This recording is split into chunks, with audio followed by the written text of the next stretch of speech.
এবার আসেন 5 নম্বর ওয়াজ একটা করব সূরা নিসার 85 নম্বর আয়াত। যেরকম কত নম্বর আয়াত? সূরা নিসার 85 নম্বর আয়াত আমি 5 নম্বর ওয়াজটা করব, শুনবেন? হ্যাঁ বলেন। বিসমিল্লাহির রহমানির রহিম, আমার সাথে বলেন বিসমিল্লাহির রহমানির রহিম। মান ইয়াশফা শাফাআতান হাসানাতান ইয়াকুল লাহু নাসীবুম মিনহা ওয়া মান ইয়াশফা শাফাআতান সাইয়্যাতান ইয়াকুল লাহু কিফলুম মিনহা। যখন আল্লাহু আকবার। এটা হলো সূরা নিসার 85 নম্বর আয়াত। এই আয়াতটা বাংলাদেশে ছড়ে গেছে বর্তমানে।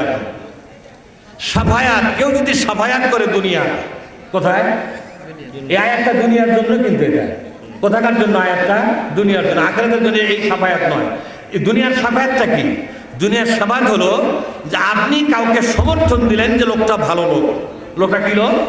লোকটা ভালো লোক, কিন্তু আসলে লোকটা কি লোক নয়, ভালো লোক নয়। কিন্তু আপনি নিজের স্বার্থে, নিজের ব্যক্তিগত স্বার্থে লোকটার প্রতি সমর্থন জানালেন, মানে লোকটাকে আপনি আগায়া দিলেন। হ্যাঁ, তুমি আমার মধ্যে মাথা উঁচু করে থাকো, তুমি ভালো লোক, কিন্তু লোকটা ভালো লোক নয়।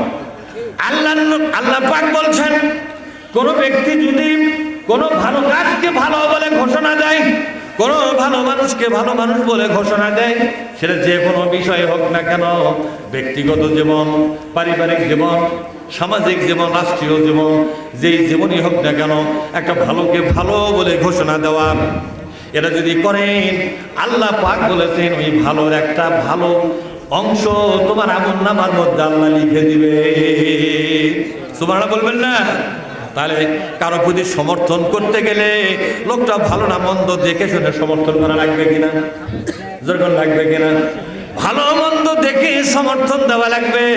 সমর্থন যদি কোনো বদ লোকের পক্ষে যায়, কোনো খারাপ লোকের পক্ষে যায়, তাহলে ওই লোকটা যতদিন পর্যন্ত খারাপ কাজ করবে, আপনার আমলনামার মধ্যে জাহান্নামে যাওয়ার অপরাধ করলে কোন হতে থাকবে।